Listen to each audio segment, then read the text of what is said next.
नमस्कार मेरे प्रिय विद्यार्थियों, मेरे विद्वान साथियों। मैं आपका दोस्त आशीष शर्मा काव्य क्लासेस के ऑनलाइन मंच पर आप सभी का हार्दिक स्वागत करता हूं। साथियों, हम पढ़ रहे हैं राजस्थान जिला दर्शन। और दोस्तों, आप सबने राजस्थान जिला दर्शन को जितना प्यार, इतना स्नेह, इतना समर्थन दिया, उसके लिए आपका बहुत बहुत बहुत धन्यवाद। दोस्तों, हम जयपुर संभाग के अंतर्गत आज जिला अलवर पढ़ेंगे। जिला अलवर दोस्तों जो मत्स्य जनपद में आता था। जिला अलवर दोस्तों जिसे राजस्थान का सिंह द्वार कहते हैं, जिसे दोस्तों पूर्वी राजस्थान का कश्मीर कहते हैं। जिला अलवर जो राजस्थान में सर्वाधिक औद्योगिक इकाइयों के लिए जाना जाता है। दोस्तों, इतिहास, भूगोल और संस्कृति की ऐसी बहुत सारी विशेषताएं हैं जो जिला अलवर अपने अंदर समेटे हुए हैं। उन सभी विशेषताओं को इतिहास के पन्नों से निकालकर आपके सामने प्रस्तुत कर रहा हूं मैं आशीष शर्मा, काव्य क्लासेस के प्रतिनिधि के रूप में। दोस्तों, हम शुरू करते हैं जिला अलवर और जयपुर संभाग। एकदम क्लियर दोस्तों, आज हम पढ़ रहे हैं जयपुर संभाग का जिला है जिला अलवर। क्लियर दोस्तों, आज हम पढ़ेंगे जयपुर संभाग का जिला है और दोस्तों जिले का नाम है जिला अलवर। दोस्तों, अलवर को हम राजस्थान का सिंह द्वार भी बोलते हैं। दोस्तों, जो अलवर है ना, इसे हम राजस्थान का सिंह द्वार भी बोलते हैं और इसे हम पूर्वी राजस्थान का कश्मीर भी बोलते हैं। समझ जाओगे, पूर्वी राजस्थान कश्मीर साहब आपके जिला अलवर को बोलते हैं। अब इस अलवर की विशेषताओं को हम जानते हैं कि साहब आपके जो अलवर है, इस अलवर की कौन कौन सी विशेषताएं हैं। दोस्तों, साहब समझना दोस्तों, जो अलवर है, इस अलवर की कौन कौन सी विशेषताएं हैं। ठीक दोस्तों, सबसे पहले बात आती है कि जो अलवर है, इस अलवर का दोस्तों प्राचीन नाम क्या है। दोस्तों, सबसे पहले बात आती है कि जो अलवर है, इस अलवर का प्राचीन नाम क्या है। एकदम क्लियर। तो दोस्तों, सब समझना कि जो अलवर है ना, इस अलवर को कहा जाता है मेवात। दोस्तों, जो अलवर है, इस अलवर को क्या कहा जाता है, मेवात। दोस्तों, जो मेवात है ना, इस मेवात में कुल मिलाकर 2 जिले आते हैं। एक तो आता है भरतपुर, और मेवात में एक जिला और आता है, नाम है अलवर। तो अलवर और भरतपुर, इन दोनों को संयुक्त रूप से मेवात कहा जाता है। फिर बात आती है कि इन दोनों को मेवात क्यों कहा जाता है। दोस्तों, मेव जाति के नाम पर, दोस्तों मेव जाति के नाम पर इन्हें कहा जाता है मेवात। दोस्तों, मेव जाति के नाम पर इन्हें क्या कहा जाता है, मेवात। फिर बात आती है कि ये मेव जाति कौन है, मेव जाति कौन है। तो दोस्तों, साहब समझना कि भारत में एक मुगल शासक हुआ था और नाम था औरंगजेब। भारत में एक मुगल शासक हुआ था, नाम क्या था, औरंगजेब। ठीक दोस्तों, इन औरंगजेब के द्वारा, दोस्तों इस औरंगजेब के द्वारा कुछ हिंदुओं को मुस्लिम बनाया गया था।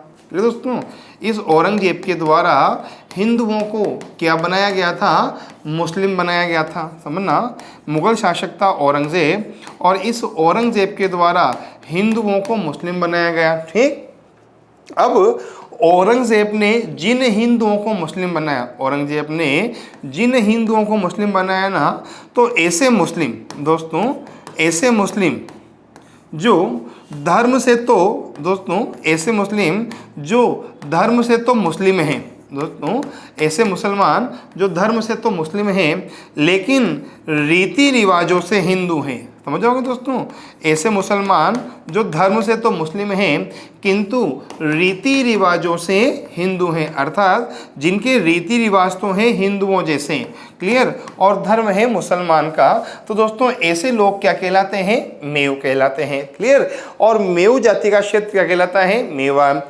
तो ऐसे मुस्लिम जो धर्म से तो मुसलमान हैं किंतु साहब आपके रीति रिवाजों से साहब आपके वो हिंदू हैं, तो ऐसे मुसलमानों को मेव कहा जाता है। ये मेव विशेष रूप से अलवर और भरतपुर में पाए जाते हैं और इसलिए दोस्तों इन्हें कहा जाता है, अलवर भरतपुर को, मेवात। समझ गए दोस्तों, पहली बात। ठीक, अब दोस्तों फिर बात आती है कि जो अलवर है, ये साहब आपके किस जनपद के अंतर्गत आता था।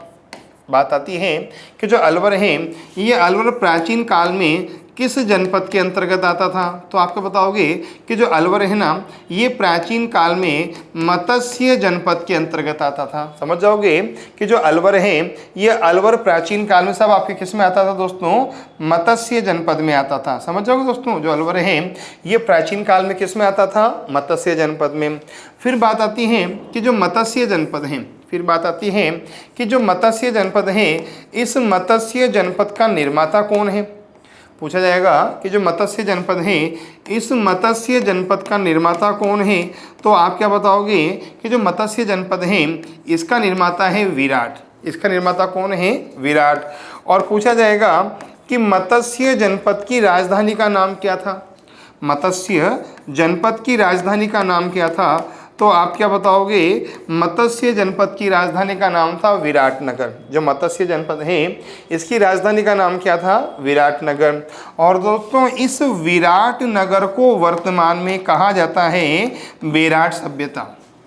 क्लियर दोस्तों, जो विराटनगर है ना, इस विराटनगर को वर्तमान में क्या कहा जाता है, बेराट सभ्यता कहा जाता है।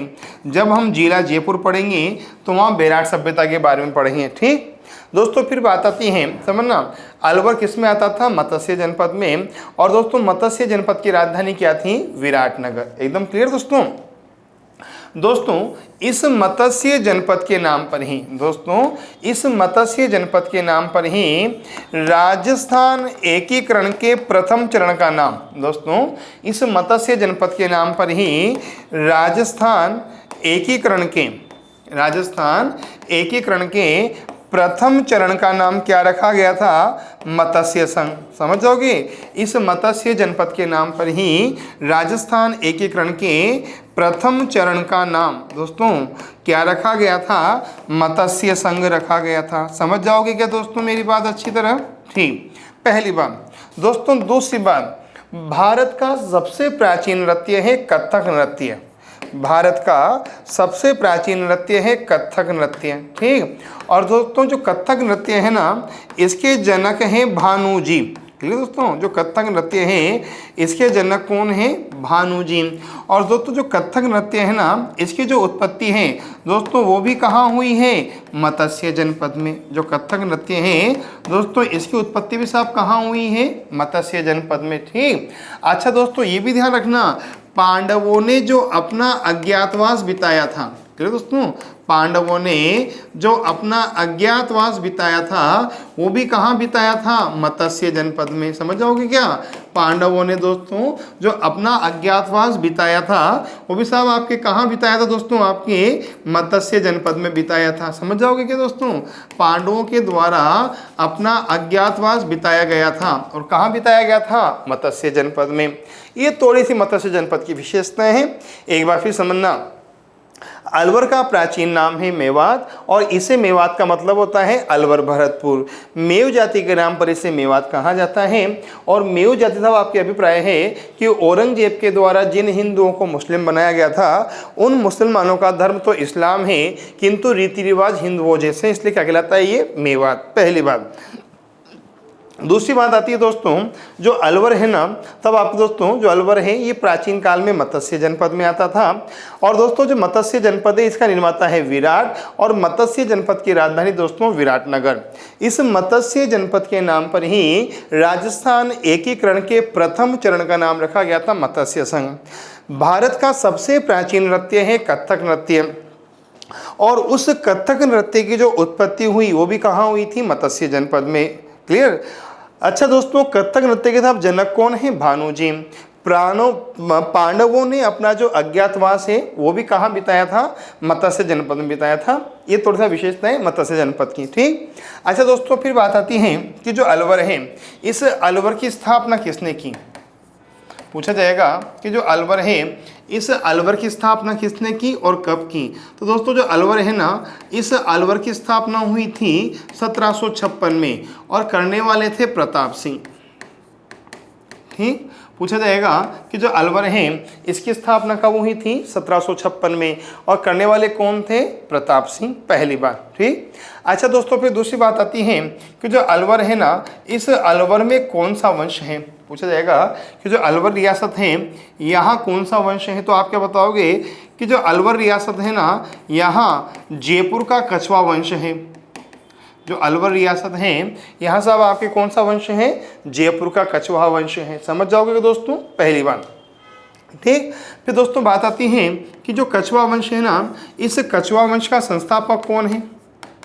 फिर बात आती है कि अगर कछवा वंश है अलवर में भी, तो तब आपके जो कछवा वंश है इसका संस्थापक कौन है, तो आप क्या बताओगे कि तेजकरण। कौन है साहब आपके, तेजकरण। इसे कछवा वंश का संस्थापक कहा जाता है। ठीक, और दोस्तों पूछा जाएगा कि तेजकरण का नाम क्या है दोस्तों, आपके कोकिल देव। दोस्तों साहब इसका नाम ही क्या है, दुलहराय है। दोस्तों जो तेजकरण है ना, इसी का एक नाम है दुलहराय है। एकदम क्लियर, दुलहराय इसका नाम है, और इसे कहा जाता है कछवा वंश का संस्थापक। एकदम क्लियर दोस्तों, समझ गए कि दोस्तों यहाँ तक तो पहली बात। ठीक, अच्छा दोस्तों, राजस्थान की 2 रियासतों में, दो सब आपके 2 क्षेत्रों में कछवा वंश था। एकदम क्लियर दोस्तों, पूछा जाएगा कि साहब जो कछवा वंश है वो किन रियासतों में था, तो दोस्तों एक तो कछवा वंश था जयपुर रियासत में, और एक कछवा वंश है दोस्तों आपके अलवर रियासत में। तो जयपुर और अलवर रियासत में कछवा वंश है, ये ध्यान रखना। और दोस्तों जयपुर से अलग होकर प्रताप सिंह ने 1756 में अलवर रियासत की स्थापना की थी। एकदम क्लियर क्या? ठीक, अब अगली बात दोस्तों साहब आपकी बात आती है कि जो अलवर है, इस अलवर को राजस्थान में कब मिलाया गया। क्लियर, पूछा जाएगा कि जो अलवर है, इस अलवर को राजस्थान में कब मिलाया गया, तो दोस्तों राजस्थान एकीकरण का जो पहला चरण था ना, वो हुआ था 18 मार्च 1948 को। राजस्थान एकीकरण का जो पहला चरण था वो हुआ था 18 मार्च 1948 को, और उसका नाम था मत्स्य संघ। क्या नाम था? मत्स्य संघ। ठीक, और दोस्तों इसमें कुल मिलाकर कितनी रियासतें थी? 4।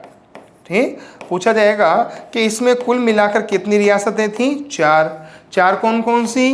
A4 Alwar, B4 Bharatpur, C4 Karauli और D4 धौलपुर। क्लियर दोस्तों, तो जो अलवर है ना, ये 18 मार्च 1948 को राजस्थान एकीकरण के प्रथम चरण के अंतर्गत राजस्थान में मिलाया गया था। एकदम क्लियर, पहली बात। और 18 मार्च 1948 को राजस्थान एकीकरण का पहला चरण था, नाम था मत्स्य संघ। रियासतें थी 4, ABCD अलवर, भरतपुर, करौली और धौलपुर। ठीक, अच्छा दोस्तों ये भी ध्यान रखना, दोस्तों जो मत्स्य संघ है ना, इस दोस्तों जो मत्स्य संघ है दोस्तों, इसकी जो राजधानी थी साहब आपके, वो साहब आपके क्या बनाई गई थी? अलवर। क्या बनाई गई थी? अलवर। समझ जाओगे ना, जो मत्स्य संघ है साहब आपके, इसकी राजधानी क्या बनाई गई थी दोस्तों? अलवर बनाई गई थी। ठीक, अच्छा दोस्तों फिर बात आती है कि आज़ादी के समय अलवर का शासक कौन था। पूछा जाए कि आज़ादी के समय अलवर का शासक कौन था। ठीक, अर्थात आज़ादी बोलो या राजस्थान का एकीकरण बोलो, पूछा जाए कि आज़ादी के समय अलवर का शासक कौन था, तो आप क्या बताओगे? तेज सिंह। जब आज़ाद भारत हुआ तो उस समय यहाँ का शासक कौन था? तेज सिंह। और तेज सिंह के शासनकाल में ही अलवर को राजस्थान में मिलाया गया था। मेरे प्रिय विद्यार्थियों, मेरे विद्वान साथियों। ठीक, फिर बात आती है कि जो अलवर है, इस अलवर को जिला कब बनाया गया। पूछा जाएगा कि जो अलवर है, इस अलवर को जिला कब बनाया गया, तो दोस्तों ध्यान रखना, जो अलवर है ना, इसे साहब आपके जिला बनाया गया था। दोस्तों पूछा जाएगा कि जो अलवर है, इसे जिला कब बनाया गया, तो ध्यान रखना 15 मई 1949 को। एकदम क्लियर, पूछा जाए कि अलवर को जिला कब बनाया गया, 15 मई 1949 को। एकदम क्लियर, और पूछा जाए इस दिन राजस्थान एकीकरण का कौन सा चरण था? 5वां चरण। ठीक, तो 15 मई 1949 को अलवर को राजस्थान का जिला घोषित किया गया था। ठीक, और इस दिन साहब आपके कौन सा चरण था? 5वां चरण। और दोस्तों जो 5वां चरण है ना दोस्तों, इसमें साहब आपके क्या मिलाया गया था? वृहद राजस्थान संघ। साहब आपके क्या था? वृहद राजस्थान संघ। ठीक, और दोस्तों वृहद राजस्थान संघ में कितनी रियासतें थी? 14। तो दोस्तों वृहद राजस्थान संघ की 14 रियासतों में क्या मिलाया गया था? मत्स्य संघ। तो वृहद राजस्थान संघ की 14 रियासतों में मत्स्य संघ को मिलाकर क्या बनाया गया था? संयुक्त वृहद राजस्थान संघ। क्या बनाया गया था? संयुक्त वृहद राजस्थान संघ। और इसी दिन अलवर को जिला घोषित किया गया था। समझ गए क्या? तो अलवर, आज़ादी के समय अलवर के शासक कौन थे? तेज सिंह। अलवर को जिला कब घोषित किया गया? 15 मई 1949 को। एकदम क्लियर।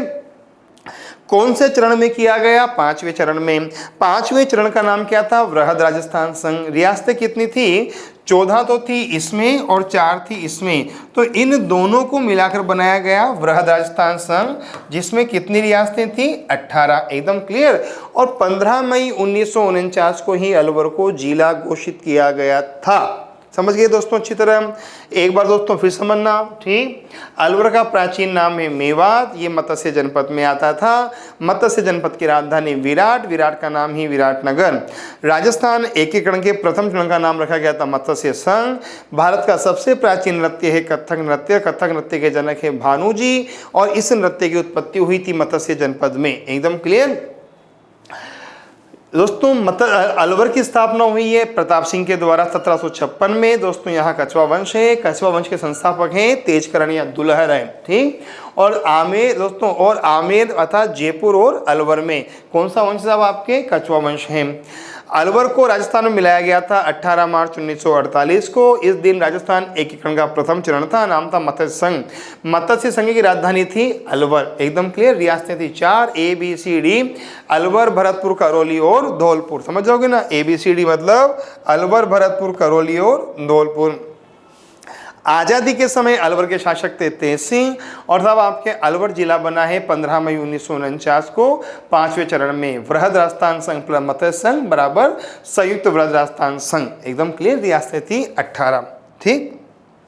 अब हम दोस्तों बात करते हैं अलवर के ऐतिहासिक महत्व की। दोस्तों अब हम बात करते हैं अलवर के ऐतिहासिक महत्व की, ठीक। अगर दोस्तों हम अलवर के ऐतिहासिक महत्व की बात करते हैं, क्लियर, अगर दोस्तों हम अलवर के ऐतिहासिक महत्व की बात करते हैं, तो दोस्तों यहाँ जो ऐतिहासिक महत्व है वो हम 3 बातों पर चर्चा कर रहे हैं, ठीक। अब अगर दोस्तों हम अलवर के ऐतिहासिक महत्व की बात करेंगे, तो दोस्तों सबसे पहले नाम आता है नीमूचना कांड का, ठीक। दोस्तों सबसे पहले तब आपके किसका नाम आता है? नीमूचना कांड का, ठीक। क्वेश्चन आएगा कि राजस्थान की किस रियासत में नीमूचना कांड हुआ था? पूछा जाएगा कि राजस्थान की किस रियासत में नीमूचना कांड हुआ था, तो आप क्या बताओगे कि जो नीमूचना कांड है ये अलवर रियासत में हुआ था। अलवर किसान आंदोलन हुआ था, और अलवर किसान आंदोलन के अंतर्गत ही क्या हुआ था? नीमूचना कांड हुआ था, ठीक। अच्छा, फिर बात आती है कि जो नीमूचना कांड है ये किस तिथि को हुआ था?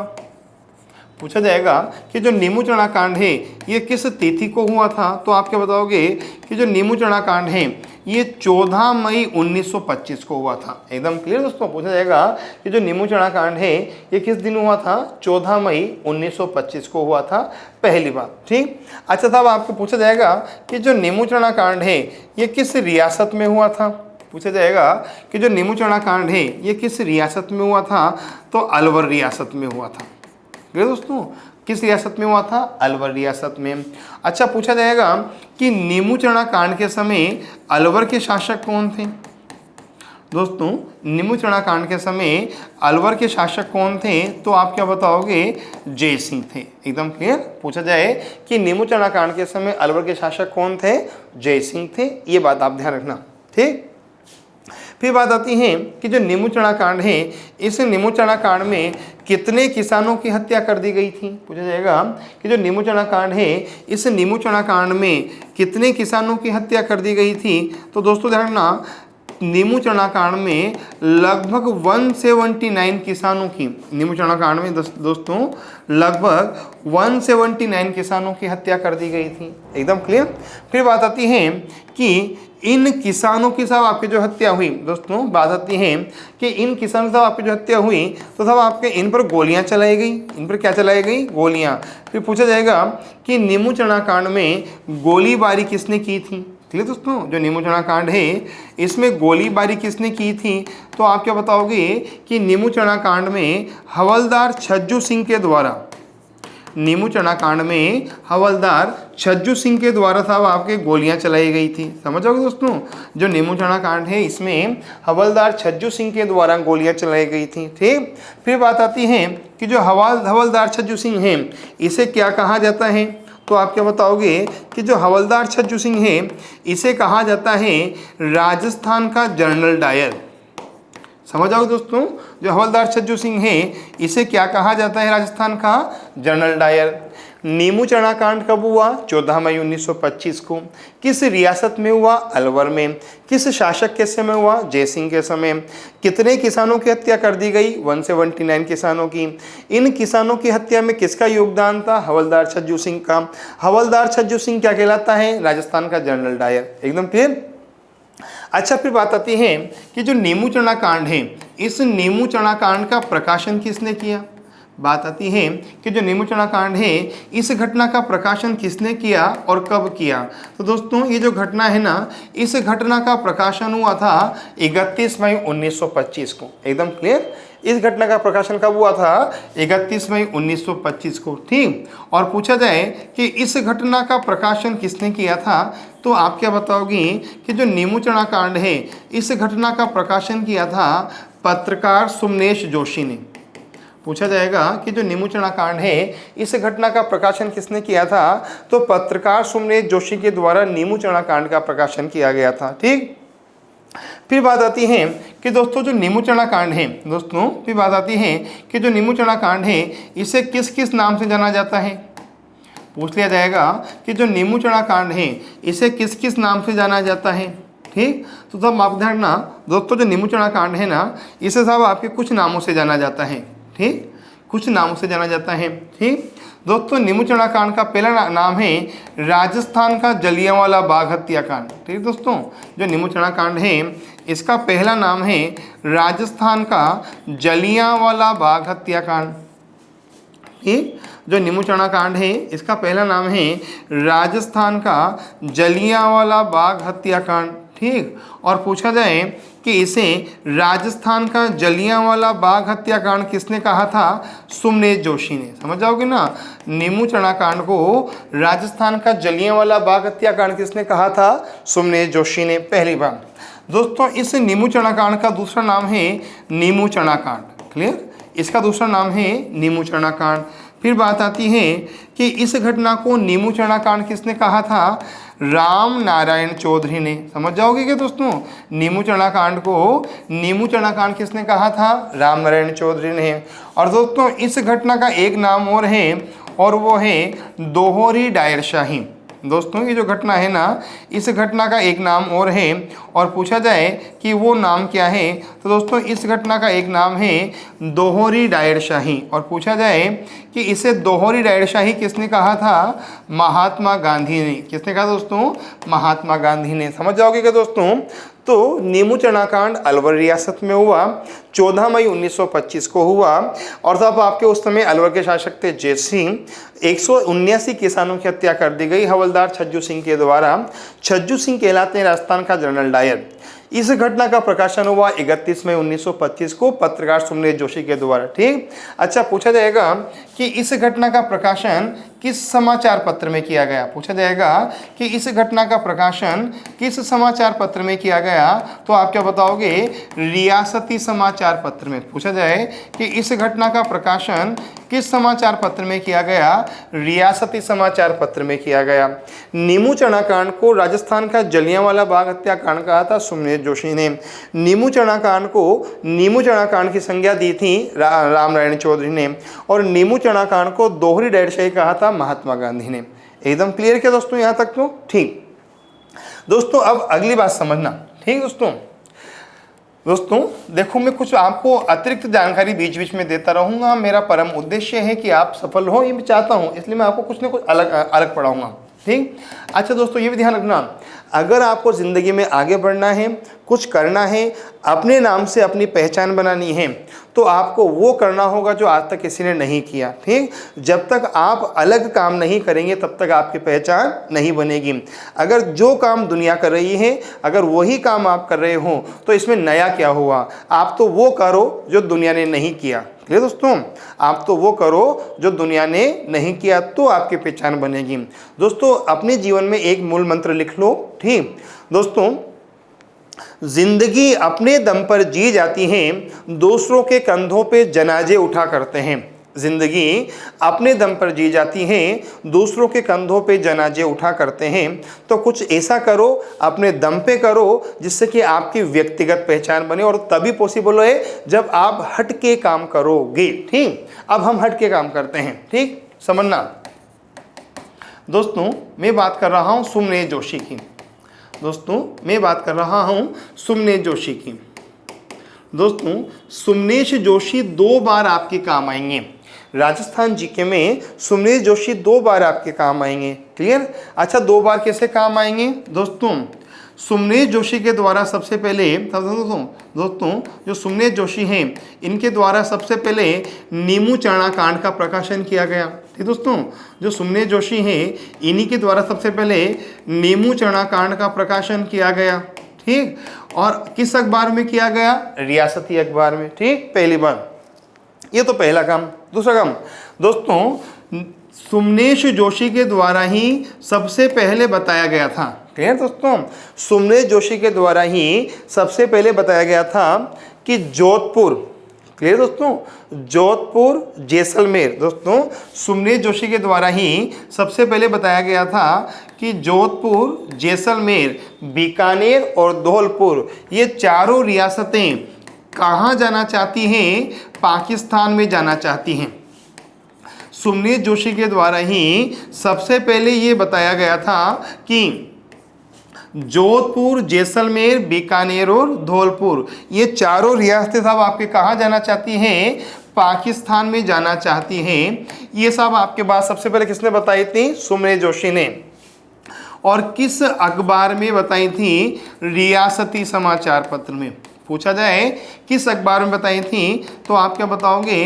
रियासती समाचार पत्र में ये बात बताई थी कि जोधपुर, जैसलमेर, बीकानेर, धौलपुर पाकिस्तान में जाना चाहती है। ये बात बताने वाला भी कौन था? सुमनेश जोशी। और सुमनेश जोशी के द्वारा साहब आपके नीमू चना कांड को राजस्थान का जलियांवाला बाग हत्याकांड कहा गया था। ठीक, अब पहली बात दोस्तों ये हुई। दोस्तों, दूसरी बात की बात करते हैं तो साहब समझना, जब नीमू चना कांड हुआ दोस्तों, जब नीमू चना कांड हुआ, ठीक, उस समय अलवर के शासक कौन थे? दोस्तों पूछा जाएगा, जब नीमू चना कांड हुआ उस समय अलवर के शासक कौन थे, तो आप क्या बताओगे कि नीमू चना कांड के समय अलवर के शासक थे जय सिंह। नीमू चना कांड के समय अलवर के शासक कौन थे? जय सिंह। और दोस्तों ये जय सिंह, समझो दोस्तों, ये जय सिंह साहब आपके एक ऐसे शासक हैं जिन्होंने प्रथम गोलमेज सम्मेलन में भाग लिया था। ठीक है दोस्तों, ये जय सिंह एक ऐसे शासक हैं जिन्होंने प्रथम गोलमेज सम्मेलन में भाग लिया था। तो आप समझना, अलवर के वह शासक जिसने प्रथम गोलमेज सम्मेलन में भाग लिया, अलवर का वह शासक जिसने प्रथम गोलमेज सम्मेलन में भाग लिया, तो नाम क्या होगा? जय सिंह। ठीक, समझना, नीमू चना कांड हुआ जय सिंह के समय, और दोस्तों जय सिंह वह शासक है जिसने कि पहले गोलमेज सम्मेलन में भाग लिया था। ठीक, अच्छा दोस्तों, दूसरी बात तो आप समझना दोस्तों, प्रथम गोलमेज सम्मेलन में राजस्थान के 2 राजाओं ने भाग लिया था। प्रथम गोलमेज सम्मेलन में राजस्थान के 2 शासकों ने भाग लिया था। एकदम क्लियर? प्रथम गोलमेज सम्मेलन में राजस्थान के 2 शासक सम्मिलित हुए थे। ठीक, फिर पूछा जाए कि वो 2 शासक कौन कौन से हैं, तो आप क्या बताओगे? एक तो था आपके बीकानेर का गंगा सिंह। दोस्तों, एक तो कौन था? बीकानेर का गंगा सिंह। ठीक, पहले गोलमेज सम्मेलन में एक तो बीकानेर के गंगा सिंह ने भाग लिया। किसने भाग लिया रे भैया? बीकानेर के गंगा सिंह ने। और एक किसने भाग लिया? अलवर के जय सिंह ने। तो पहले गोलमेज सम्मेलन में साहब आपके 2 राजाओं ने भाग लिया था, एक तो बीकानेर के गंगा सिंह ने और एक अलवर के जय सिंह ने। अच्छा दोस्तों, देखना, इस गंगा सिंह के द्वारा पहले, दूसरे और तीसरे तीनों गोलमेज सम्मेलन में भाग लिया गया था। तो क्वेश्चन आ जाए कि राजस्थान का वह कौन सा राजपूत शासक है जिसने तीनों गोलमेज सम्मेलन में भाग लिया, तो आप क्या बताओगे? गंगा सिंह। और पहले गोलमेज सम्मेलन में 2 राजाओं ने भाग लिया, बीकानेर का गंगा सिंह और अलवर का जय सिंह। और अलवर के जय सिंह के समय क्या हुआ था दोस्तों? जलियांवाला बाग, दोस्तों नीमू चना कांड हुआ था। ठीक, अच्छा, फिर बात आती है कि अगर जयसिंह के द्वारा गोलमेज सम्मेलन में भाग लिया गया, अगर दोस्तों बात आती है कि जयसिंह के द्वारा गोलमेज सम्मेलन में भाग लिया गया, तो फिर बात आती है कि गोलमेज सम्मेलन कितने हुए और कब कब हुए। फिर बात आती है कि अगर जयसिंह ने गोलमेज सम्मेलन में भाग लिया तो गोलमेज सम्मेलन कितने हुए और कब कब हुए। तो तब आपके गोलमेज सम्मेलन तब आपके 3 हुए थे। तब कितने हुए थे? 3। ठीक। फिर बात आती है कि पहला गोलमेज सम्मेलन कब हुआ, तो आप क्या बताओगे कि जो पहला गोलमेज सम्मेलन था ये हुआ था 12 नवंबर 1930। क्लियर दोस्तों। बात आती है कि जो पहला गोलमेज सम्मेलन है इसका आयोजन कब हुआ था, तो 12 नवंबर 1930 को हुआ था। ठीक। अच्छा, पूछा जाएगा कि साहब आपके समापन कब हुआ था, 13 जनवरी 1931। कब समापन हुआ था? 13 जनवरी 1931। और दोस्तों इस पहले गोलमेज सम्मेलन में दोस्तों कुल कितने मेंबर थे? 89 मेंबर थे। कितने मेंबर थे? 89। इन 89 में से दोस्तों 76 तो थे भारतीय, 76 तो कौन थे? भारतीय। और 13 कौन थे? ब्रिटिश। समझ जाओगे दोस्तों, 76 तो थे भारतीय, 13 थे ब्रिटिश। फिर बात आती है कि जो दूसरा गोलमेज सम्मेलन है ये कब हुआ। पूछा जाएगा कि जो दूसरा गोलमेज सम्मेलन है ये कब हुआ, 7 सितंबर 1931 को। पूछा जाएगा कि जो दूसरा गोलमेज सम्मेलन है ये कब हुआ, तो आप क्या बताओगे? 7 सितंबर 1931 को हुआ। एकदम क्लियर। और पूछा जाए कब तक चला, पूछा जाएगा कि कब तक चला, 1 दिसंबर 1931 तक। कब तक चला भैया? 1 दिसंबर 1931 तक चला। पूछा जाएगा कि इसमें कितने सदस्य थे, तो साहब आपके इसमें 111 सदस्य थे। ठीक। इनमें से 74 तो थे इंडियन। समझ जाओगे दोस्तों, 74 तो साहब क्या थे? इंडियन। और साहब आपके 37 साहब आपके क्या थे? ब्रिटिश। समझ जाओगे क्या? 74 तो इंडियन और 37 ब्रिटिश थे। ठीक दोस्तों यहाँ तक। और दोस्तों इसी गोलमेज सम्मेलन में किसने भाग लिया था? कांग्रेस ने। क्लियर दोस्तों, इसी गोलमेज सम्मेलन में किसने भाग लिया था दोस्तों? कांग्रेस ने भाग लिया था। ठीक। और पूछ लिया जाए कि इस सम्मेलन में कांग्रेस के प्रतिनिधि कौन थे? गांधी जी। कौन थे? गांधी जी। और पूछा जाए गांधी जी किस जहाज से ब्रिटेन गए थे? ओपी राजपूताना जहाज से। पूछ लिया जाए गांधी जी किस जहाज से ब्रिटेन गए थे, तो ओपी राजपूताना जहाज से वो कहाँ गए थे? ब्रिटेन गए थे इस सम्मेलन में भाग लेने के लिए। हो गए 2 सम्मेलन। अच्छा, फिर बात आ जाए कि तीसरा गोलमेज सम्मेलन कब हुआ। फिर बात आती है कि जो तीसरा गोलमेज सम्मेलन है वो कब हुआ, तो आप क्या बताओगे कि साहब आपके जैसा जो तीसरा गोलमेज सम्मेलन है दोस्तों ये हुआ था 24 नवंबर 1932 को। पूछा जाएगा कि जो तीसरा गोलमेज सम्मेलन है ये कब हुआ था? 24 नवंबर 1932 को इसका आयोजन किया गया था। एकदम क्लियर। अच्छा, पूछा जाएगा कि साहब आपके ये सब आपके गोलमेज सम्मेलन है इसका साहब आपके आयोजन कब हुआ था दोस्तों थोड़ा ध्यान रखना। ठीक। जो दोस्तों तीसरा गोलमेज सम्मेलन है ना ये 24 नवंबर का नहीं हुआ था दोस्तों, इसका था आपके आयोजन हुआ था 17 नवंबर 1932 को। ठीक दोस्तों, इसका जो आयोजन है ना वो हुआ था 17 नवंबर 1932 को। और तब आपके समापन हुआ था 24 दिसंबर 1932 को। एकदम क्लियर। और पूछा जाए कि इसमें कितने मेंबर थे? 46। कितने मेंबर दोस्तों? 46 मेंबर थे। एकदम क्लियर पहली बात। ठीक। अच्छा दोस्तों, पूछ लिया जाए कि जो गोलमेज सम्मेलन है, पूछ लिया जाए कि जो गोलमेज सम्मेलन है इनका आयोजन साहब कहाँ हुआ था। पूछ लिया जाए कि जो गोलमेज सम्मेलन है इनका आयोजन कहाँ हुआ था। ठीक। तो आप क्या बताओगे कि जो गोलमेज सम्मेलन है इनका आयोजन हुआ था सेंट जेम्स पैलेस में। पूछा जाए कि जो गोलमेज सम्मेलन है इनका आयोजन कहाँ हुआ था? सेंट जेम्स पैलेस में, ब्रिटेन में हुआ था। ठीक। और पूछा जाए कि गोलमेज सम्मेलन के समय ब्रिटेन के प्रधानमंत्री कौन थे? Ramsay MacDonald. गोलमेज सम्मेलन के समय ब्रिटेन के प्रधानमंत्री कौन थे? Ramsay McDonald. एकदम क्लियर दोस्तों। ठीक दोस्तों, इतना सा ज्ञान दूंगा, ज़्यादा ज्ञान नहीं दूंगा। एकदम क्लियर दोस्तों यहाँ तक। तो दोस्तों एक बार फिर समझना अच्छी तरह, फिर हम दोस्तों हमारे मुद्दे पे आते हैं। ठीक।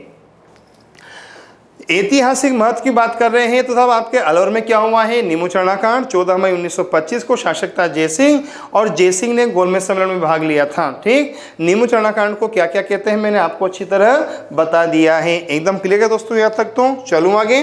ठीक, सुमनेश जोशी साहब आपके नीमूचना कांड को राजस्थान का जलियांवाला बाग हत्याकांड कहा था। ठीक, और दोस्तों सुमनेश जोशी के द्वारा बताया गया था कि जोधपुर, जैसलमेर, बीकानेर, धौलपुर सबसे पहले पाकिस्तान जाना चाहती है, रियासती समाचार पत्र में। ठीक, जयसिंह ने पहले गोलमेज सम्मेलन में भाग लिया था और महाराजा गंगा सिंह और जयसिंह दोनों साथ साथ गए थे। गंगा सिंह ने तीनों में भाग लिया था, 3 गोलमेज सम्मेलन में, मैंने आपको बता दिया है। एकदम क्लियर। अब दोस्तों हम आगे की चर्चा करते हैं। ठीक, अब दोस्तों अगर हम आगे की चर्चा करते हैं तो आप समझना। ठीक दोस्तों, एक बात और पढ़ना उचित समझता हूं, मैं बताऊंगा जरूर आपको। ठीक, हमने कहा कि नीमूचना कांड राजस्थान का जलियांवाला बाग हत्याकांड है। मैंने क्या कहा कि नीमूचना कांड राजस्थान का जलियांवाला बाग हत्याकांड है। तो फिर बात आती है कि राजस्थान में कुल कितने जलियांवाला बाग हत्याकांड हुए। मैं बोल रहा हूं कि नीमूचना कांड राजस्थान का जलियांवाला बाग हत्याकांड है। ठीक, तो फिर बात आती है कि साहब राजस्थान में कुल कितने जलियांवाला बाग हत्याकांड हुए। राजस्थान में कुल कितने जलियांवाला बाग हत्याकांड हुए। तो साहब आप क्या बताओगे कि साहब आपके राजस्थान में कुल मिलाकर 3 जलियांवाला बाग हत्याकांड हुए। ठीक, राजस्थान में कुल मिलाकर 3 जलियांवाला बाग हत्याकांड हुए। ठीक है दोस्तों, जो पहला जलियांवाला बाग हत्याकांड हुआ वो हुआ था मानगढ़ धाम में। ठीक दोस्तों, जो पहला जलियांवाला बाग हत्याकांड हुआ वो हुआ था मानगढ़ धाम में। और दोस्तों कहाँ हुआ था, बांसवाड़ा में। कहाँ हुआ था, बांसवाड़ा में। और दोस्तों जो मानगढ़ धाम है ना, इस मानगढ़ धाम का संबंध है स्वामी गोविंद गिरी से। जो मानगढ़ धाम है, इस मानगढ़ धाम का संबंध किससे है, स्वामी गोविंद गिरी से।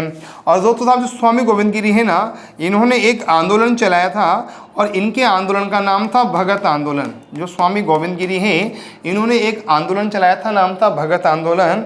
और दोस्तों स्वामी गोविंद गिरी ने एक स्थापना की थी संप सभा की। क्लियर दोस्तों, इन्होंने किसकी स्थापना की थी, संप सभा की स्थापना की थी, ये ध्यान रखना। ठीक दोस्तों, जो राजस्थान में था आपके दूसरा जलियांवाला बाग हत्याकांड हुआ उसका नाम है नीमड़ा कांड। राजस्थान में जो दूसरा जलियांवाला बाग हत्याकांड हुआ उसका नाम क्या है, नीमड़ा कांड। ठीक, पूछा जाएगा कि जो नीमड़ा कांड है ना, ये कहाँ हुआ था, चित्तौड़ में। पूछा जाएगा कि जो नीमड़ा कांड ये कहाँ हुआ था, चित्तौड़ में। और पूछा जाए कि नीमड़ा कांड का संबंध किससे है, तो आप क्या बताओगे कि जो नीमड़ा कांड है इसका संबंध है मोतीलाल तेजावत से। किससे है, मोतीलाल तेजावत से। मोतीलाल तेजावत कहलाते हैं आदिवासियों के बाबूजी। जो मोतीलाल तेजावत हैं, इन्हें कहा जाता है आदिवासियों का बाबूजी। एकदम क्लियर दोस्तों। पहली बात, जो मोतीलाल तेजावत हैं दोस्तों, इनका संबंध है एक ही आंदोलन से। जो मोतीलाल तेजावत हैं, इनका संबंध किससे है, एक ही आंदोलन से। 2 बातें। और दोस्तों जो मोतीलाल तेजावत हैं, इनके द्वारा एक पत्रिका लिखी गई थी और उस पत्रिका का नाम था मेवाड़ पुकार पत्रिका। क्या लिखा गया था, मेवाड़ पुकार पत्रिका। और दोस्तों इस पत्रिका में मोतीलाल तेजावत ने राणा फतेह सिंह से 21 मांगे की थी। क्लियर दोस्तों, किससे की थी, राणा फतेह सिंह से। एकदम क्लियर हो गए दोस्तों साहब आपके 2 जलियांवाला बाग हत्याकांड। और जो तीसरा जलियांवाला बाग हत्याकांड है उसका नाम है नीमूचना कांड।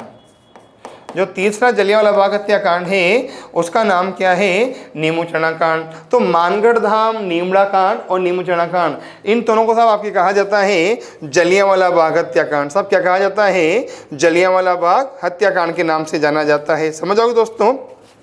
ठीक दोस्तों, ये तो साहब आपके हमने पढ़ा है अलवर जिले का ऐतिहासिक महत्व। साहब आपके क्या पढ़ा है दोस्तों हमने, अलवर जिले का ऐतिहासिक महत्व। ठीक, अब दोस्तों फिर बात आती है कि जब हम इतिहास की बात कर रहे हैं दोस्तों, जब हम इतिहास की बात कर रहे हैं तो अलवर में दोस्तों 1-2 किले हैं, उनकी भी बात कर लेते हैं। जब हम इतिहास की बात कर ही रहे हैं तो जो अलवर में किले हैं उनकी भी बात कर लेते हैं। ठीक, फिर बात आती है कि जो अलवर जिला है, इस अलवर जिले में साहब आपके प्रमुख किले कौन कौन से हैं।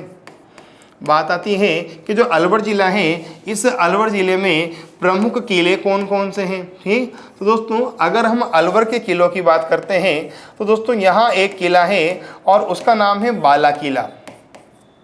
ठीक है दोस्तों, अलवर में एक किला है और इस अलवर के किले का नाम क्या है, बाला किला। एकदम दोस्तों क्या नाम है, बाला किला। एकदम ठीक। फिर बात आती है दोस्तों, जो बाला किला है ना, इस बाला किला को सब आपके किस किस नाम से जाना जाता है। अच्छा, आप सबसे पहले सब ये समझना कि जो बाला किला है, इस बाला किला का निर्माण किसने कराया था। पूछा जाए कि जो बाला किला है इसका निर्माण किसने कराया था, तो आप क्या बताओगे कि जो बाला किला है इसका सब निर्माण कराया था अलगू राय ने। पूछा जाए कि जो बाला किला है इसका निर्माण किसने कराया था, अलगू राय ने कराया था। ठीक दोस्तों, जो बाला किला है ना, इस बाला किला को साहब आपके कहा जाता है साल्वपुर। दोस्तों जो बाला किला है, इस बाला किला का साहब एक नाम है साल्वपुर। ठीक दोस्तों, जो बाला किला है ना, इस बाला किला का एक नाम क्या है, साल्वपुर। और पूछा जाएगा कि बाला किला को साल्वपुर किसने कहा था। पूछा जाएगा कि बाला किला को साल्वपुर किसने कहा था, कनिंघम ने। किसने कहा था, कनिंघम ने कहा था। ठीक, और दोस्तों जो कनिंघम है ना, इस कनिंघम को कहा जाता है भारतीय पुरातत्व का पितामह। दोस्तों जो कनिंघम है इसे कहा जाता है भारतीय पुरातत्व का पितामह। समझ जाओगे क्या, जो कनिंघम है ना, इसे क्या कहा जाता है, भारतीय पुरातत्व का पितामह कहा जाता है। और दोस्तों इसी कनिंघम के द्वारा हड़प्पा सभ्यता की खोज का प्रयास किया गया था। क्लियर, इसी के द्वारा हड़प्पा की खोज का प्रयास किया गया था। समझ जाओगे दोस्तों, इसी कनिंघम ने हड़प्पा की खोज का सर्वप्रथम प्रयास किया था। ठीक दोस्तों, ध्यान रखना दोस्तों, जब कभी हम इंडियन हिस्ट्री पढ़ेंगे तो ज़्यादा पढ़ाएंगे। ठीक दोस्तों, जो सब आपके बाला किला है, सब आपके इसे कहा जाता है दोस्तों रावण देहरो। दोस्तों जो बाला किला है ना, इसका एक नाम है रावण देहरो। तो बाला किला का सब आपका निर्माण कराया था अलगूराम ने, और सब आपके इसे साल्वपुर कहा था कनिंघम ने, और इसे रावण देहरो भी कहा जाता है स्थानीय भाषा में। फिर बात आती है कि जो बाला किला है, इस बाला किला की विशेषता क्या है। ठीक, तो दोस्तों इसी बाला किला में बाबर के द्वारा, दोस्तों इसी बाला किला में बाबर के द्वारा कुछ दिन तक विश्राम किया गया था। एकदम क्लियर, इसी बाला किला में बाबर के द्वारा कुछ दिन तक विश्राम किया गया था। ठीक, फिर बात आती है कि साहब आपके बाबर यहाँ क्या करने आ गया, बाबर यहाँ क्या करने आ गया। तो आपको ध्यान होगा कि जो बाबर है ना, इस बाबर साहब आपके लड़ा था खानवा का युद्ध। क्लियर दोस्तों, जो बाबर है सब आपके इसके द्वारा साहब क्या लड़ा गया था, खानवा का युद्ध लड़ा गया था। ठीक, और सब आपके जो खानवा का युद्ध है ये कहाँ लड़ा गया था, भरतपुर में। कहाँ लड़ा गया था, भरतपुर में। और सब आपके भरतपुर में लड़ा गया। तो लड़ने के बाद सब आपके साहब अच्छा कब लड़ा गया था, तो आप क्या बताओगे कि सब आपके जो खानवा का युद्ध है ये लड़ा गया था 17 मार्च 1527 को। तो खानवा के युद्ध में जीतने के बाद, खानवा के युद्ध में जीतने के बाद सब आपके कुछ समय तक बाबर इस बाला किला में रहा था, ऐसा कहा जाता है। खानवा के युद्ध में जीतने के बाद कुछ समय सब आपके बाबर इस किले में रहा था, ऐसा सब आपके कहा जाता है। दोस्तों ऐसा हमने सुना है, ये सब आपके ऐसा पढ़ा है। एकदम क्लियर। अच्छा दोस्तों, इस बाला किला में कुछ समय तक जहांगीर को भी कैद करके रखा गया था। समझो दोस्तों, इस बाला किला में कुछ समय तक जहांगीर को कैद करके रखा गया था। समझ जाओगे क्या, इस बाला किला में कुछ समय तक जहांगीर को कैद करके रखा गया था। क्लियर। और दोस्तों सब आपके इसी कारण, अच्छा दोस्तों जिस महल में जहांगीर को कैद करके रखा गया था ना, उस महल का नाम साहब आपके वर्तमान में है सलीम महल। क्या नाम है, सलीम महल। क्लियर। जहांगीर का एक नाम है सलीम। क्यों, माना जाता है कि जहांगीर का जन्म सलीम चिश्ती के आशीर्वाद से फतेहपुर सीकरी में हुआ था, इसलिए अकबर ने जहांगीर का नाम सलीम रखा था।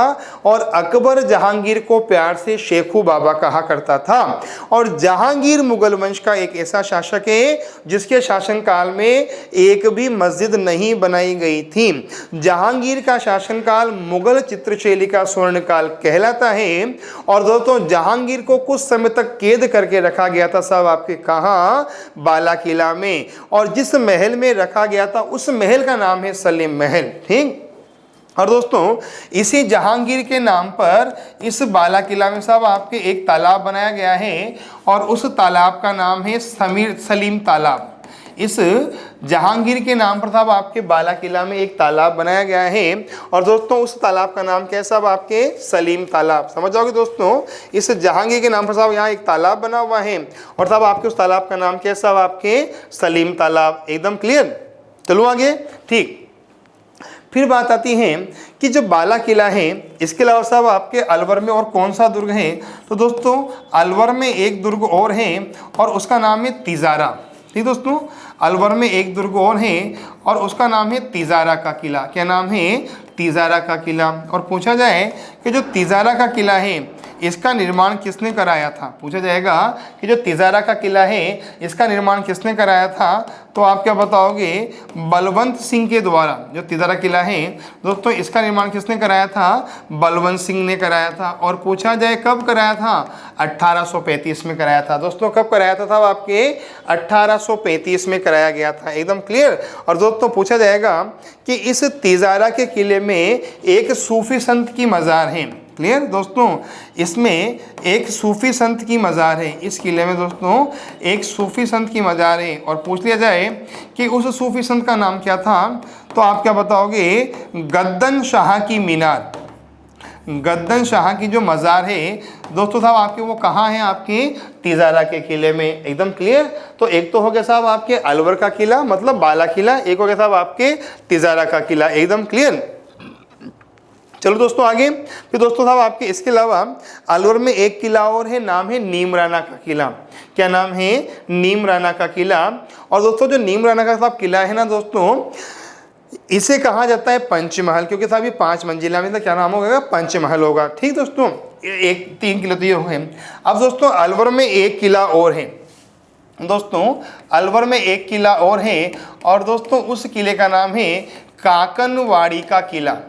दोस्तों अलवर में एक किला और है और दोस्तों उस किले का नाम क्या है, काकनवाड़ी का किला। क्लियर। अच्छा पूछा जाए कि जो काकनवाड़ी का किला है ये किस अभयारण्य में है, तो आप क्या बताओगे कि साहब आपके जो काकनवाड़ी का किला है ये साहब आपके दोस्तों कहाँ है, साहब आपके ये सरिस्का अभयारण्य में है।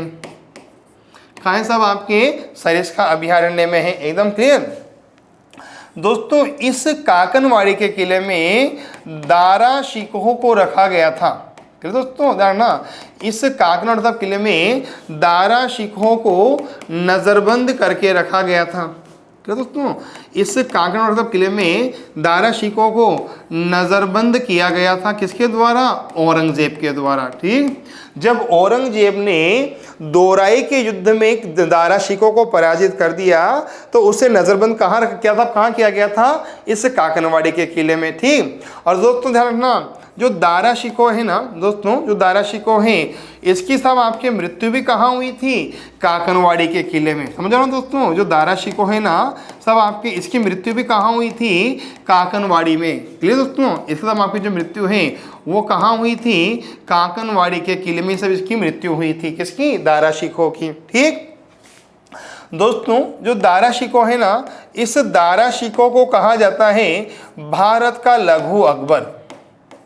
दोस्तों जो दारा शिकोह है ना, इस दारा शिकोह को कहा जाता है भारत का लघु अकबर। और पूछा जाए कि दारा शिकोह को भारत का लघु अकबर किसने कहा था, लेनपोल ने। पूछा जाए कि दारा शिकोह को भारत का लघु अकबर किसने कहा था, लेनपोल ने कहा था। साहब किसने कहा था, लेनपोल ने कहा था। एकदम क्लियर दोस्तों यहाँ तक तो। ठीक।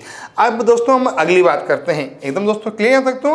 दोस्तों ध्यान रखना, जो दारा शिकोह है ना, इस दारा शिकोह के द्वारा एक ग्रंथ लिखा गया था दोस्तों और उस ग्रंथ का नाम था नज़्म उल बहरीन।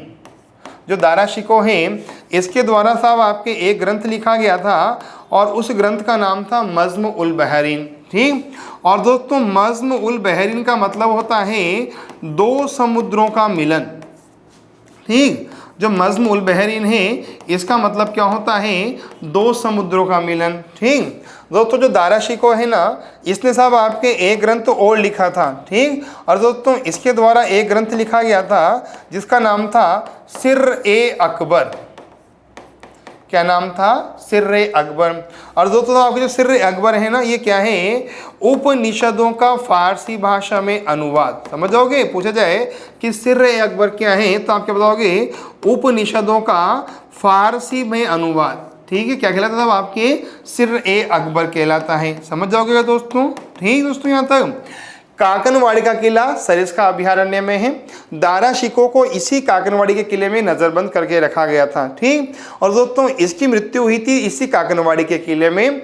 और दोस्तों दारा शिकोह कहलाता है भारत का लघु अकबर। और दारा शिकोह को भारत का लघु अकबर साहब किसने कहा था? तो आप क्या बताओगे कि लेन पोल ने कहा था। साहब किसने कहा था? लेन पोल ने कहा था। ठीक दोस्तों, साहब इसके अलावा बात करते हैं दारा शिकोह के द्वारा साहब आपके रामायण और महाभारत का फारसी भाषा में अनुवाद किया गया था। दोस्तों दारा शिकोह के द्वारा रामायण और महाभारत का फारसी भाषा में अनुवाद किया गया था। किस नाम से?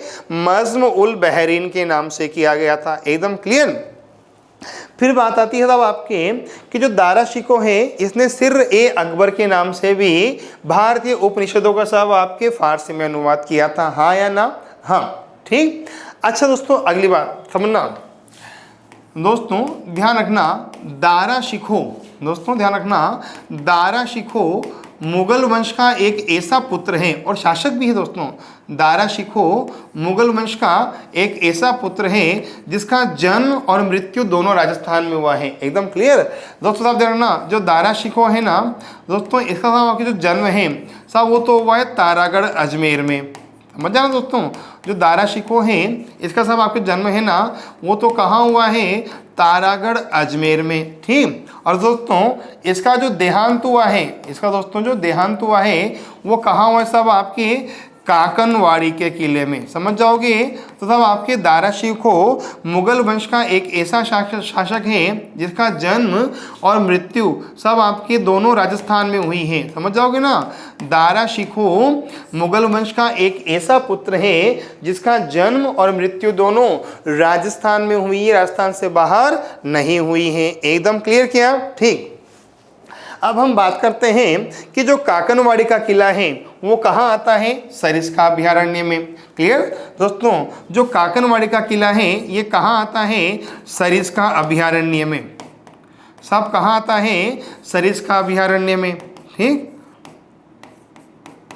ये लो साहब सरिस्का अभयारण्य में। ठीक, फिर बात आती है कि साहब आपके जो सरिस्का अभयारण्य है इसकी स्थापना कब की गई थी? पूछा जाएगा कि जो सरिस्का अभयारण्य है इसकी स्थापना कब की गई थी? 1955 में। ठीक, फिर बात आती है कि सरिस्का अभयारण्य को बाघ परियोजना में कब शामिल किया गया? पूछ लिया जाए कि सरिस्का अभयारण्य को बाघ परियोजना में कब शामिल किया गया? 1979 में। ठीक, फिर बात आती है कि सरिस्का अभयारण्य को राष्ट्रीय अभयारण्य कब बनाया गया? तो आप क्या बताओगे? 1990 में। कब बनाया गया? 1990 में। ठीक, फिर बात आती है कि जो सरिस्का अभयारण्य है इसका क्षेत्रफल कितना है? पूछा जाएगा कि जो सरिस्का अभयारण्य है इसका क्षेत्रफल कितना है? 866 वर्ग किलोमीटर। कितना है? 866 वर्ग किलोमीटर। ठीक, पूछा जाए कि जो सरिस्का अभयारण्य है ये किसके लिए प्रसिद्ध है? हरे कबूतरों के लिए। ये दोस्तों पूछा जाए कि जो सरिस्का अभयारण्य है ये किसके लिए प्रसिद्ध है? तो आप क्या बताओगे? हरे कबूतरों के लिए। ठीक, काकनवाड़ी का किला कहाँ है? सरिस्का अभयारण्य में। सरिस्का अभयारण्य की स्थापना कब हुई थी? 1955 में। बाघ परियोजना में कब शामिल हुआ? ये 1979 में। और साहब आपके इसे राष्ट्रीय अभयारण्य कब बनाया गया? 1990 में। ठीक दोस्तों, जो साहब सरिस्का अभयारण्य साहब आपके ये किसके लिए प्रसिद्ध? दोस्तों आपके हरे कबूतरों के लिए प्रसिद्ध है। दोस्तों एकदम क्लियर। ठीक, अच्छा फिर बात आती है कि साहब आपके जो सरिस्का अभयारण्य है और वो क्या काम आएगा? ठीक, बात आती है कि साहब आपके जो साहब सरिस्का अभयारण्य है वो और क्या काम आएगा? पूछ लिया जाए कि जो सरिस्का अभयारण्य है वो और क्या काम आएगा?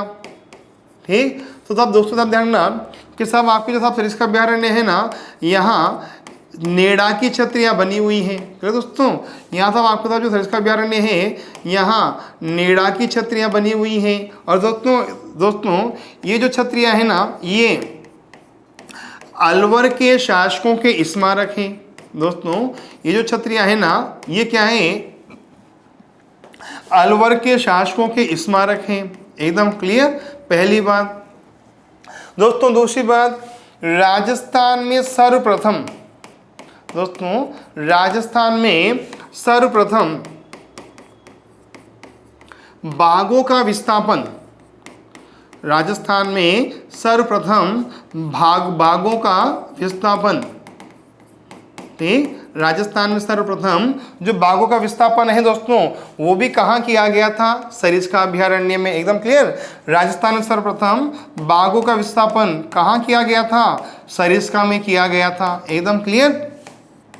अच्छा, कहाँ से किया गया था, पूछा जाए कहाँ से किया गया था, रणथंभौर अभयारण्य से किया गया था। ठीक, और दोस्तों समझ, दोस्तों देखो कहाँ से किया गया था, रणथंभौर अभयारण्य से। ठीक दोस्तों, रणथंभौर अभयारण्य से आपके बाघों का विस्थापन किया गया था। ठीक, और दोस्तों जिन दो बाघों का विस्थापन किया गया था ना, उसमें से एक बाघ का नाम था सुल्तान, क्या नाम था, सुल्तान, और बाघिन का नाम था बबली, क्या नाम था, बबली। सुल्तान और बबली, इन दोनों का साहब आपके विस्थापन साहब हुआ था दोस्तों, कहाँ, सरिस्का अभयारण्य में, रणथंभौर अभयारण्य से। एकदम क्लियर है दोस्तों। यहाँ तक दोस्तों कोई डाउट है क्या भैया, नहीं है ना दोस्तों। ठीक दोस्तों, फिर बात आती है कि अलवर जिले में आखेट निषिद्ध क्षेत्र कौन से हैं। क्लियर दोस्तों, बात आती है कि अलवर जिले में आखेट निषिद्ध क्षेत्र कौन कौन से हैं, अर्थात जहां शिकार करना प्रतिबंधित है। ठीक, पूछा जाएगा कि अलवर जिले में आखेट निषिद्ध क्षेत्र कौन कौन से हैं। दोस्तों ऐसे प्रश्न पूछे जा सकते हैं। ठीक दोस्तों, आखेट निषिद्ध क्षेत्र का मतलब होता है कि ऐसे क्षेत्र जहां शिकार करना प्रतिबंधित है, अर्थात जहां शिकार नहीं किया जा सकता है। एकदम क्लियर। तो तब आपको ध्यान रखना, यहाँ जो दोस्तों ध्यान रखना, यहाँ बड़ौद, एक दोस्तों एक गांव में बड़ौद और एक गांव का नाम है जोड़िया। क्लियर, बड़ौद और जोड़िया साहब आपके दो ऐसे क्षेत्र हैं जो आखेट निषिद्ध क्षेत्र में आते हैं। और दोस्तों इन दोनों क्षेत्रों में साहब आपके शिकार करना प्रतिबंधित माना जाता है। इन दोनों क्षेत्रों में साहब शिकार करना प्रतिबंधित माना जाता है। ठीक, अब दोस्तों अगर हम अलवर जिले में पशुपालन की बात करें, दोस्तों अगर हम अलवर जिले में पशुपालन की बात करते हैं तो तब आपके पास जो अलवर है ना, वहाँ मुर्राह नस्ल की पशु, दोस्तों यहाँ मुर्राह नस्ल की भैंस, दोस्तों अगर हम पशुपालन की बात करते हैं तो हम आपके अलवर में मुर्राह नस्ल की भैंस विशेष रूप से पाली जाती हैं। यहाँ मुर्राह नस्ल की भैंस विशेष रूप से पाई जाती हैं। ठीक दोस्तों, और राजस्थान में सर्वाधिक भैंसों की संख्या भी अलवर जिले में है। राजस्थान में सर्वाधिक भैंसों की संख्या भी कहाँ है, अलवर जिले में है। और अलवर विशेष रूप से मुर्राह नस्ल की भैंस के लिए प्रसिद्ध है।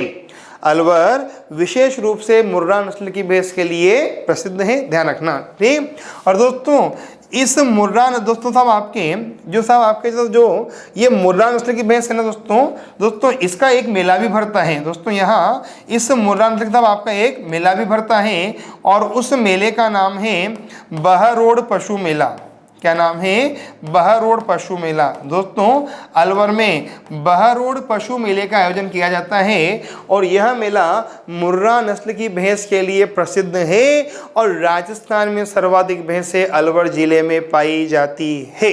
हाँ या ना, हाँ बरो, हाँ। ठीक, चलो आगे अगली बात। ठीक दोस्तों साहब आपके समझना, फिर बात आती है कि जो अलवर है ना, इस अलवर का पड़ोसी राज्य कौन सा है। क्लियर, पूछ लिया जाए कि जो अलवर है ना, इस अलवर का पड़ोसी राज्य कौन सा है, तो आप क्या बताओगे कि अलवर हरियाणा को स्पर्श करता है। क्लियर, जो अलवर है ना, ये किसको स्पर्श करता है, हरियाणा को स्पर्श करता है।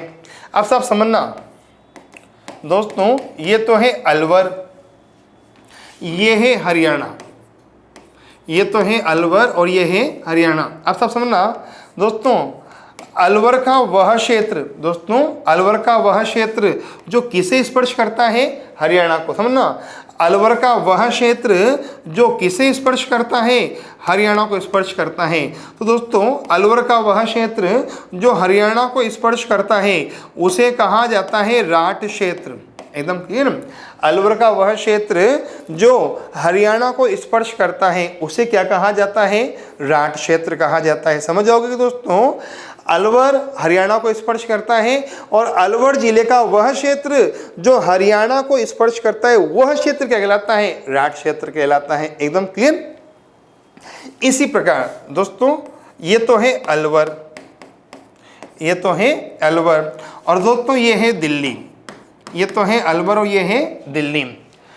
अलवर दिल्ली को स्पर्श नहीं करता है, अलवर दिल्ली को स्पर्श नहीं करता है, ध्यान रखना। लेकिन दोस्तों आप समझना, अलवर दिल्ली को स्पर्श नहीं करता है, लेकिन प्राचीन काल में दोस्तों, लेकिन प्राचीन काल में जो दिल्ली है ना सब आपके ये आती थी सब आपके कुरु जनपद में। दोस्तों प्राचीन काल में जो दिल्ली है ना ये सब आपके किस में आती थी, कुरु जनपद में। प्राचीन काल में दिल्ली सब आपकी किस में आती थी, कुरु जनपद में। और दोस्तों जो कुरु जनपद है ना इसका विस्तार, दोस्तों जो कुरु जनपद है इसका सब आपके विस्तार कहाँ तक था, दोस्तों जो कुरु जनपद है ना सब आपके इसका विस्तार अलवर तक था। समझ दोस्तों, जो कुरु जनपद है इसका विस्तार था कहाँ तक था, अलवर तक था। इसलिए दोस्तों जो अलवर है ना इस अलवर का एक नाम हो गया कुरु। क्या नाम हो गया, कुरु। क्लियर। और दोस्तों जो दिल्ली है ना ये हरियाणा को भी स्पर्श करता था। क्लियर। और साहब आपके तो दिल्ली है दोस्तों ये अलवर को स्पर्श तो नहीं करता, लेकिन प्राचीन काल में दिल्ली आता था कुरुक्षेत्र में और कुरुक्षेत्र का विस्तार अलवर तक था। एकदम क्लियर। इसलिए दोस्तों अलवर का एक नाम क्या हो गया, कुरु। एकदम क्लियर दोस्तों। तो साहब आपके अलवर के दो नाम होंगे, राठ क्षेत्र और कुरु। कुरु कहते हैं क्योंकि साहब आपके प्राचीन काल में कुरुक्षेत्र के आसपास में आता था अलवर। राठ कहते हैं साहब क्योंकि अलवर हरियाणा को स्पर्श करता है। मेवात कहते हैं क्योंकि मेव जाति के नाम से जाना जाता है। एकदम क्लियर दोस्तों। एक बार में दोबारा एक बार रिवाइज कर लेते हैं दोस्तों अच्छी तरह, फिर हम आगे की चर्चा करेंगे। ठीक। अलवर का प्राचीन नाम है मेवात दोस्तों, क्योंकि अच्छा मेवात में आते हैं अलवर और भरतपुर मेव जाति के नाम पर। ठीक। पांडवों ने अच्छा दोस्तों अलवर आता था मत्स्य जनपद में। मत्स्य जनपद का निर्माता था विराट, राजधानी का नाम था विराटनगर, वर्तमान नाम में बेराट सभ्य था। राजस्थान एकीकरण का जो पहला चरण था उसका नाम रखा गया मत्स्य संघ, इस मत्स्य जनपद के नाम पर।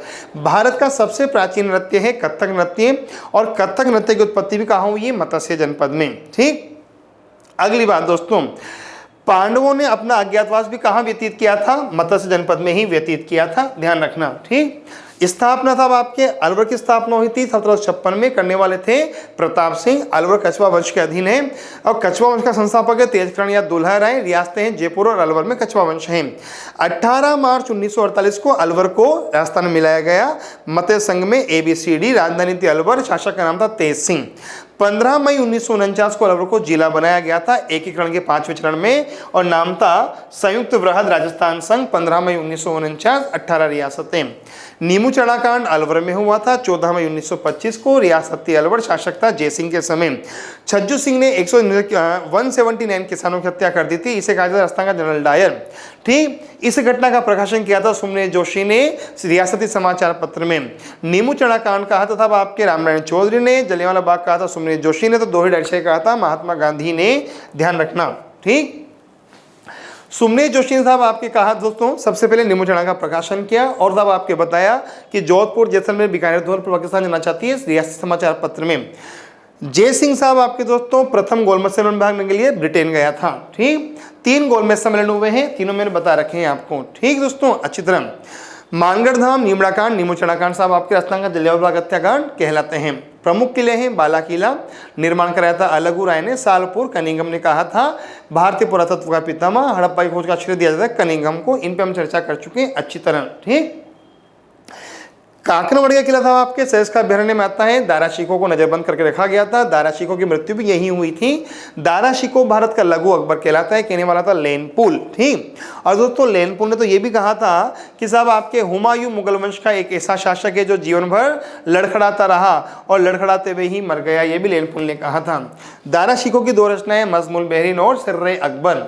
दारा शिकोह का जन्म तारागढ़ अजमेर में, देहांत काकनवाड़ी के किले में। सरिस्का अभ्यारण्य स्थापना 1955 में, बाघ परियोजना में शामिल हुआ 1979 में, राष्ट्रीय अभ्यारण्य बनाया गया 1990 में। क्षेत्रफल है 866 वर्ग किलोमीटर, हरे कबूतरों के लिए प्रसिद्ध है, ध्यान रखना, ठीक। सरिस्का अभ्यारण्य में नेडा की छतरियां हैं जो कि अलवर के शासकों के स्मारक हैं। राजस्थान में सबसे पहले बाघों का विस्थापन यही हुआ था, रणथंभौर अभ्यारण्य में, ठीक। रणथंभौर अभ्यारण्य से हुआ था सुल्तान और बबली का। अलवर में 2 आकड़ निषिद्ध क्षेत्र हैं, बाड़ोद और जेड़िया, ठीक। तो आपके अलवर में मुर्रा नस्ल की भैंस का पशुपालन किया जाता है और बहर और पशु मेला मुर्रा नस्ल की भेड़ के लिए प्रसिद्ध है। अलवर का पड़ोसी राज्य है हरियाणा और अलवर का वह क्षेत्र जो हरियाणा को स्पर्श करता है राठ क्षेत्र कहलाता है। और दोस्तों अलवर प्राचीन काल में कुरु जनपद में आता था, इसलिए नाम होंगे कुरु, एकदम क्लियर दोस्तों यहाँ तक तो, ठीक। दोस्तों यहाँ तक तो कोई डाउट नहीं है ना आपको, ठीक।